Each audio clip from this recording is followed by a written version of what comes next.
If they let everything implode, they might get physically attacked. I mean, somebody might find where they're meeting and, like punch them in the face. I don't know. They should be scared for their physical well-being if that happens. But either way, inflating one more time could buy them a few weeks where they could, escape to some island. I don't know, but Tuesday, July 5th, 2022, Maneco 64, home of alternative economics and contrarian views.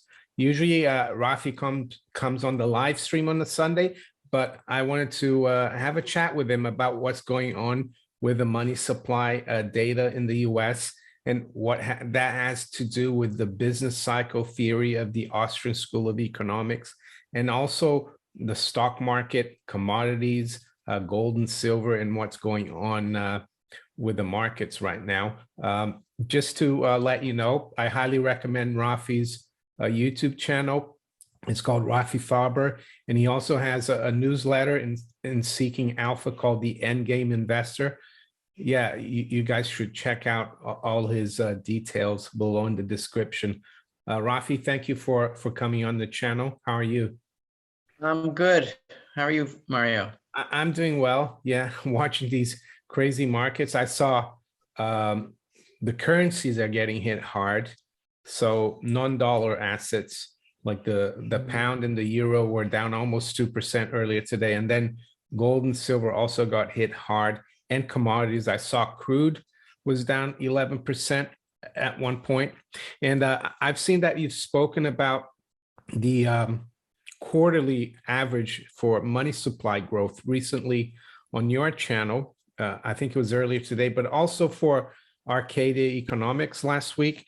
And it interested me because you referenced this book here by Murray Rothbard, America's Great Depression, which is the Austrian explanation for the Great Depression, not the Keynesian one. The Keynesian explanation is that capitalism, free markets failed. And I think what Rothbard was trying to do in 1963 when he wrote this book is to prove that it wasn't a failure of the free market, but government interference and the boom and bust, nature of Keynesian interference. So could you tell us what you're seeing then and what you think could happen in the next few weeks or a month or two? Yeah. Well, just to reference the Keynesian issue for a second, calling a bust or a crash a failure of a free market is like calling withdrawal from drugs a failure of your drug habit. I mean, it's not it's the result of your drug habit. It's not a failure of it. So yeah. So that's what's going to happen if you're going to inject. I mean, you don't have to be such an academic to understand Austrian business cycle theory. It's very, very simple.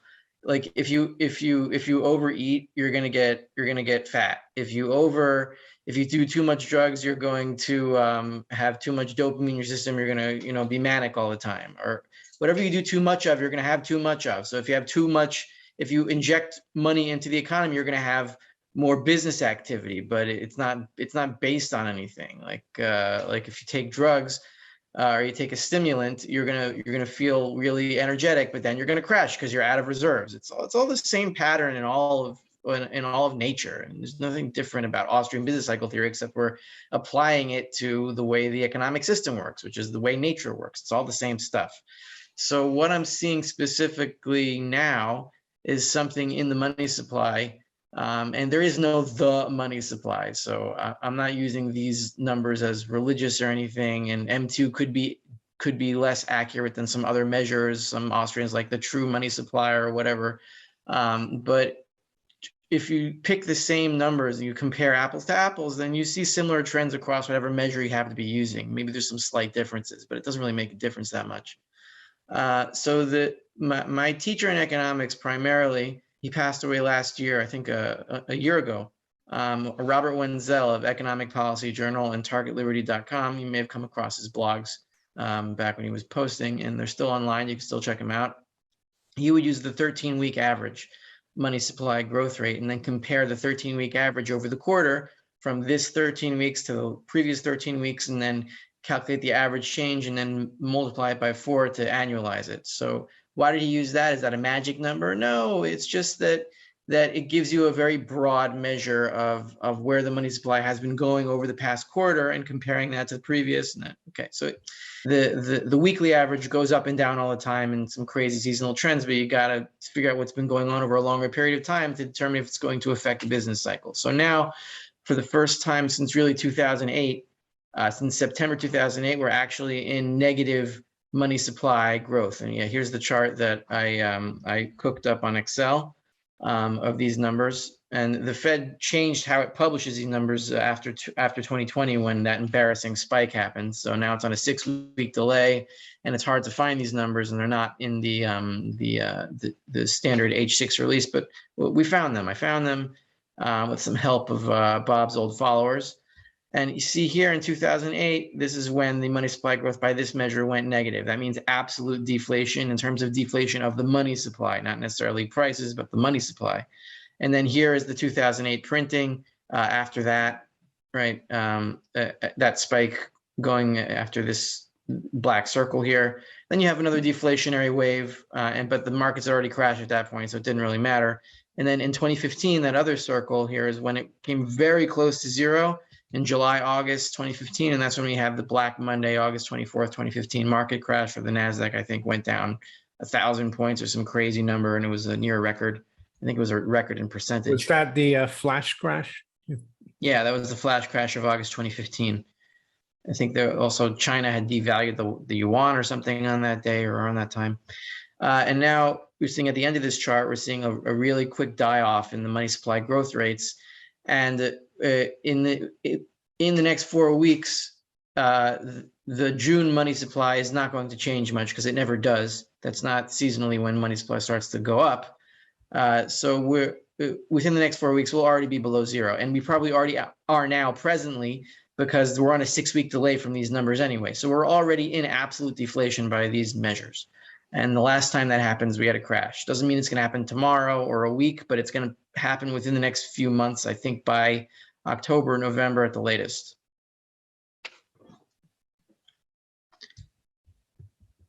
So this is the table from America's Great Depression from Murray Rothbard's book.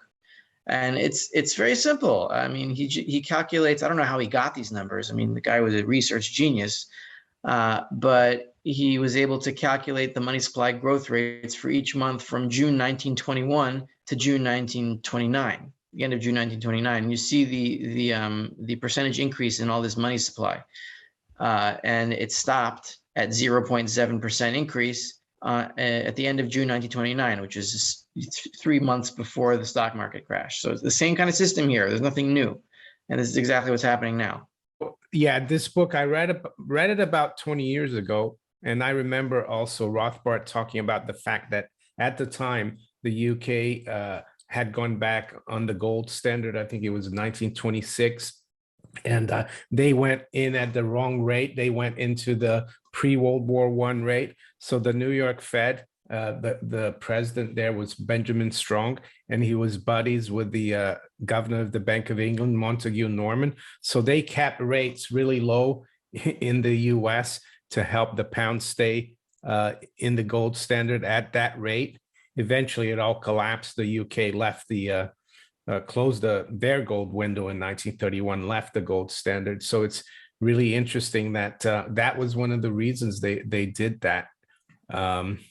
So would you say the Fed and all the other central banks are going to have to do something, or do you think they're going to let it all implode? What would happen if they let everything implode? If they let everything implode, they might get physically attacked. I mean, somebody might find where they're meeting and, like punch them in the face. I don't know. They should be scared for their physical well-being if that happens. But either way, inflating one more time could buy them a few weeks where they could, escape to some island. I don't know, but it's not going to be pretty. And they're running out of time. We're in the, hyperinflation doesn't just go whoop, doesn't just go up. It shakes while it heads higher. And we're in those quakes now, and they're going to have to keep printing faster and faster until just it implodes, or one way or the other. It either explodes or implodes. But whichever way it implodes, gold and silver go up in purchasing power. So it doesn't really make a difference. Yeah, and I also think commodities, we're seeing today quite a bit sell-off in like currencies, commodities, gold, silver, and the stock market, maybe not the Nasdaq. Do you think this is like the first uh, tremors of the coming meltdown that you see from the money supply?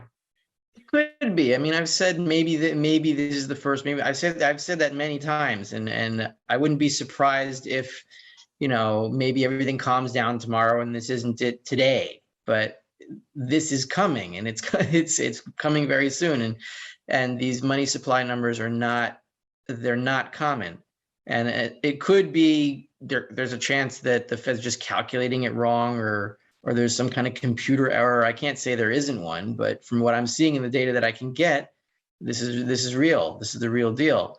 And we're seeing again what happened in March 2020, sort of that commodities were collapsing, and also in 2008 commodities were collapsing, and gold was also collapsing, but much slower than the consumer commodities. I mean, gold is down 2% today, but oil's down 8%, some crazy number.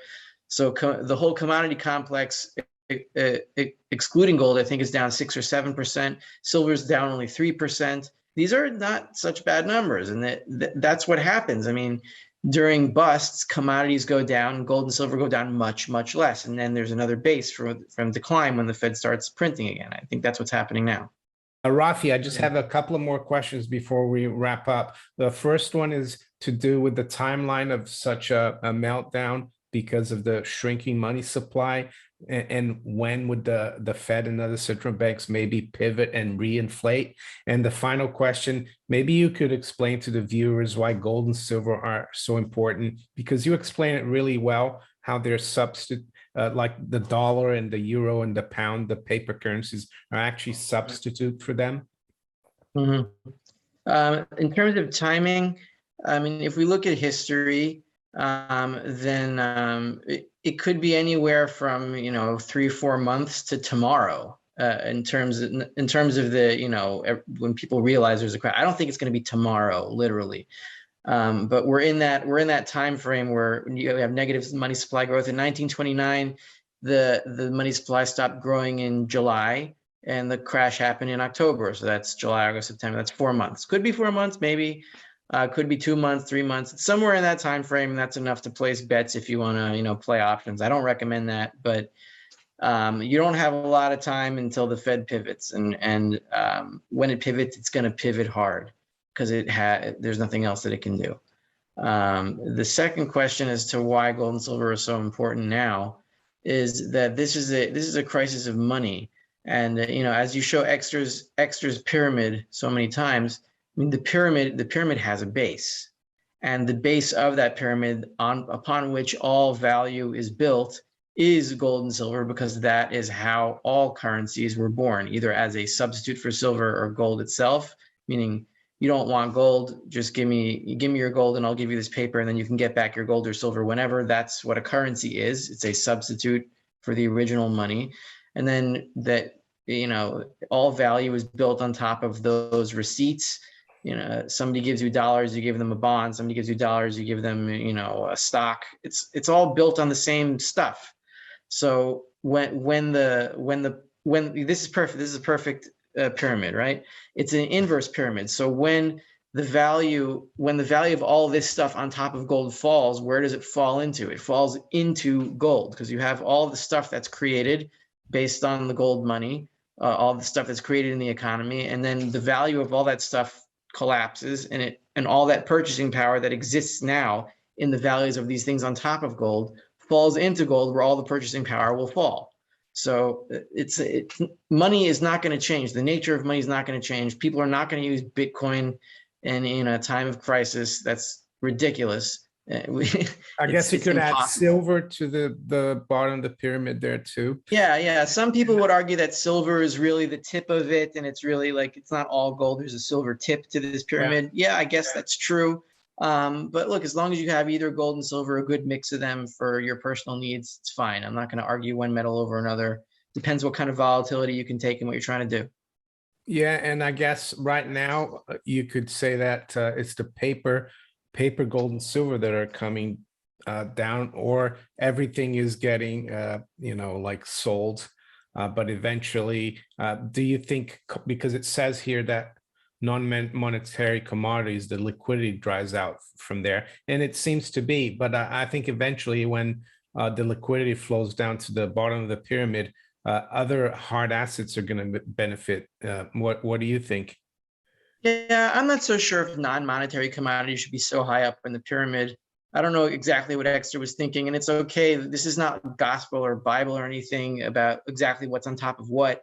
You get the general idea, and you don't have to be exact here. Yeah. We're not in the hard sciences.